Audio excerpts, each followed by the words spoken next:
Hi everyone, Richard here at Mill Models. It's been a while since I've posted a video, but I've had this kit since about November, December. Paid for it back in August. It's the Sherman Tank 1/16th. It's the Andy Hobby Headquarters version. So what I've been doing is I've just been looking through all the information. There's Andy there. Hello Andy. It's a big kit, but one thing that I will say is I was a bit reluctant to purchase it because with as a lot of you out there know, with the big kits they generally have the full interior. Now I can't remember Andy saying that they were going to do a version of this with the full interior, but I got it because, again, like a lot of modelers out there, the Sherman tank is, well, it's one of my favourite tanks of the Second World War, and it's a great kit to build, and it also looks really good once it's done. So obviously I've got about 5 or 6 different Shermans what I've built over the last few years.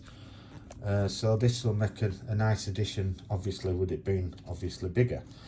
So what I normally do with big kits is I start with the tracks because they can be a bit, well, it's a bit monotonous building the tracks up. So I started it last week, so I've done one set, which is this one.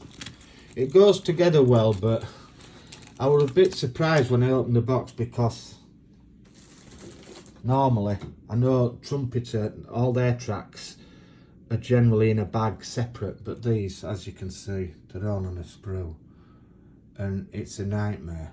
Don't get me wrong, they're bigger so it's easy to clean up and, you know, whatnot, but that's one thing I was really surprised about. Also, as a lot of you modelers know,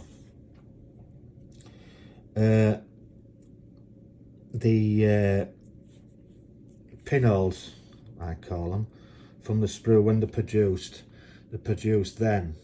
Now this bit here where you can see the sprue get the pinholes, they're going to be hidden, but on some of them, on some of these, let me show you again, they're sunken.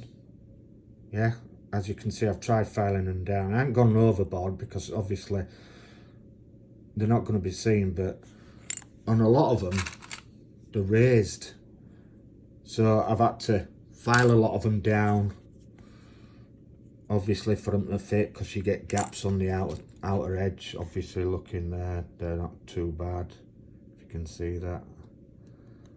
And obviously the track guards, I call them, I've had to clean that bit up on the end, which obviously attaches, so that's to clean up, as you can see where I've cut it away.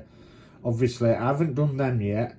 That's what I decided to do with that completed one, is I just filed them all at the same time once they were on. So I glued all them on separately on the sprues, as you can see here.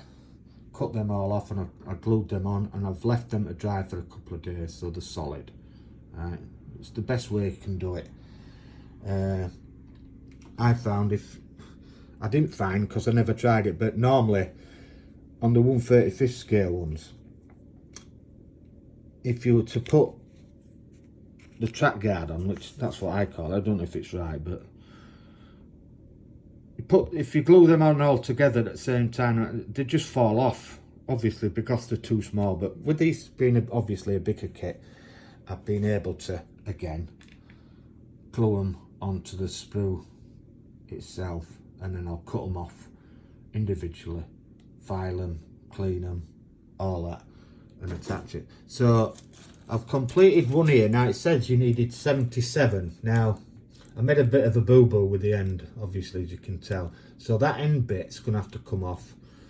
That one. I'll just take that top bit off there. The top piece. because you need to be able to connect it together. So obviously with the second one I won't make that mistake again, but they're easy enough to cut off because I've only put a bit of glue in there.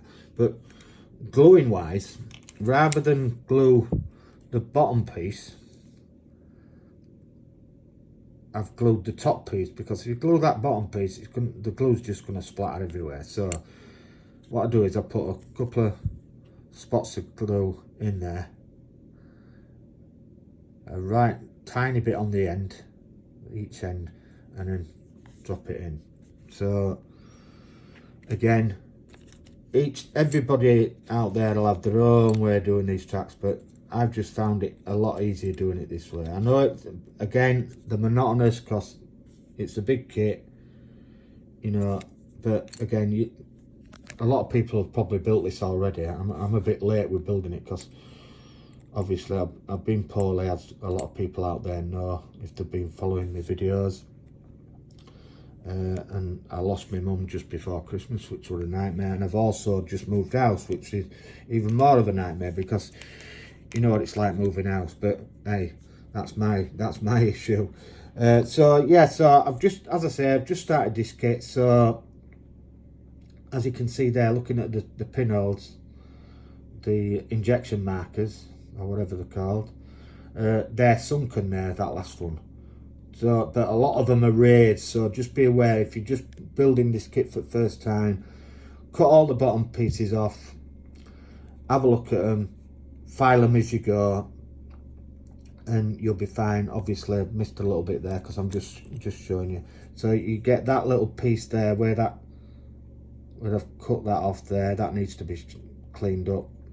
You get sprue markers on there as well where you cut off, so you've got to clean them up. So it's quite monotonous. So that length of track there took me about, all told, about probably 3-4 hours to do. Now it's a long time, don't get me wrong, but just find yourself a nice little place to sit, cut them all off, and just spend a couple of hours cleaning them all up. And again, it pays in the end, because you get that effect. You don't have any messing about, no bending, no double bend, all that.